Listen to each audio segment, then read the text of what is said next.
Hello friends, welcome to Lipi's daily entertainment. বন্ধুরা, নতুন আরেকটা রান্নার রেসিপি নিয়ে হাজির হয়ে গেছি। নিশ্চয়ই সবাই ভালো আছো।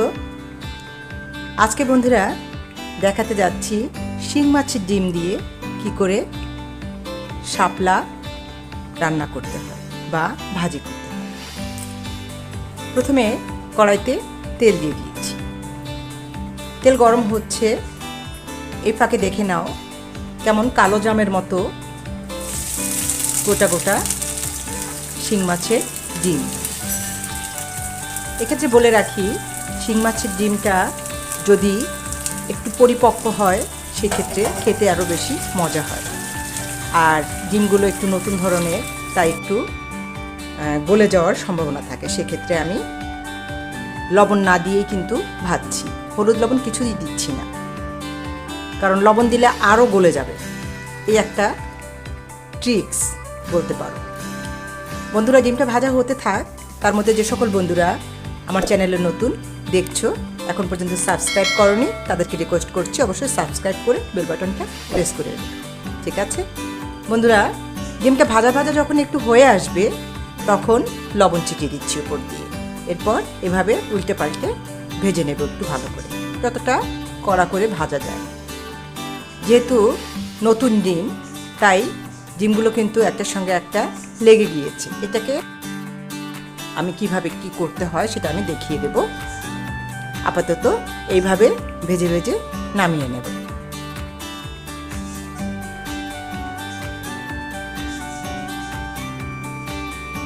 নামিয়ে নিচ্ছি বন্ধুরা।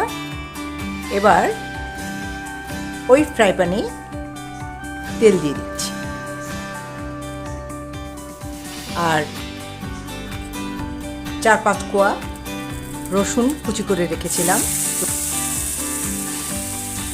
রসুনটা দিচ্ছি এই কারণে যে মাছের যে একটা আষ্টে গন্ধ থাকতে পারে ডিমের, সেই কারণে এটা অনেকটা কমে যাবে। রসুনের কারণে এই গন্ধটা অনেকটা কমে যাবে। আর সাথে দিব ছোট্ট একটা পেঁয়াজ কুচি। রসুনটা হালকা ভাজা ভাজা হওয়ার পরেই কিন্তু পেঁয়াজটা দিতে হবে বন্ধুরা। ভালো করে কিছুক্ষণ সময় ধরে ভেজে নেব।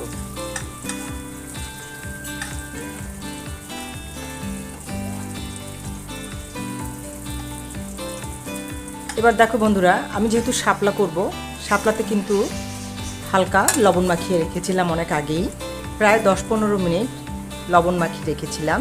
এবার হালকা হাতে এটা একটু চেপে চেপে আরও 2 মিনিট রেখে দেব।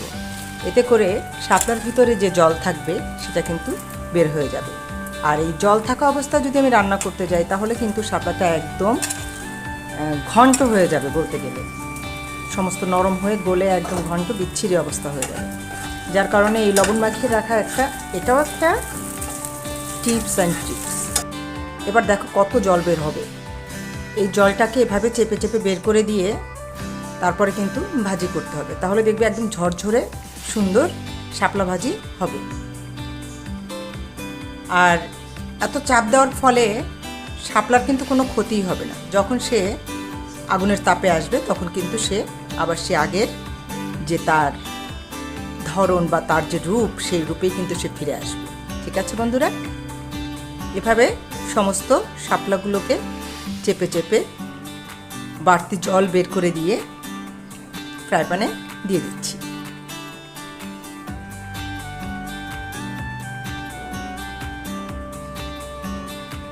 যেহেতু আগে লবণ দেওয়া ছিল, আর পরবর্তী কোনো সময়েই আমি কিন্তু আর লবণ দিব না, কারণ লবণ কিন্তু অলরেডি শাপলা যতটুকু খাওয়ার খেয়ে নিয়েছে। এখন খাওয়াতে গেলে নিজেকেই কিন্তু বেশি লবণ খেতে হবে, তার মানে লবণ আমি দিব না। উপর থেকে হলুদ দিয়ে দিচ্ছি আর কাঁচা লঙ্কা দিয়ে দিচ্ছি। আমি দিয়েছি 3টা কাঁচা লঙ্কা। তোমরা ঝাল যদি বেশি খেতে চাও বেশি দিতে পারো, ফেড়ে ফেড়ে দিতে পারো, আমি ভেঙে দিয়েছি। এবার হাই ফ্লেমে রেখে শাপলাটাকে ভেজে নেব। এবার দেখো ডিমগুলো বন্ধুরা ডিমগুলো যেহেতু একটার সঙ্গে একটা জড়িয়ে গিয়েছিল, বলেছিলাম আগেও যে নতুন ডিম, তাই লেগে গিয়েছে। পরিপক্ক ডিম হলে দানা দানা দানা দানা হতো, এই জিনিসটা আরও খেতে মজা বেশি।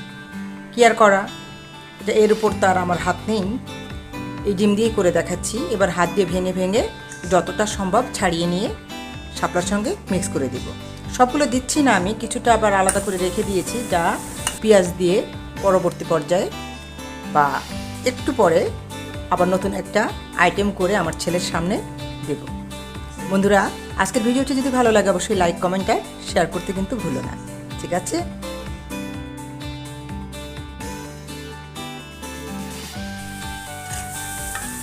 খুব হাই ফ্লেমে রেখে কিন্তু ভাজাটা করে নিতে হবে।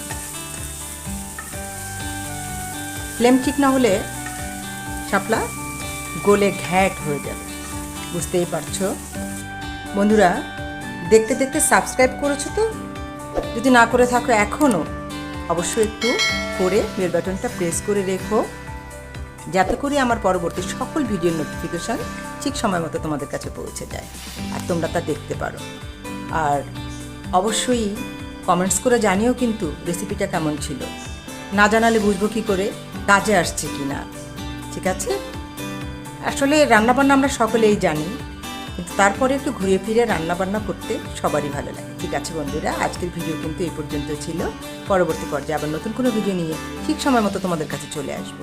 সে পর্যন্ত ভালো থেকো সবাই, টাটা।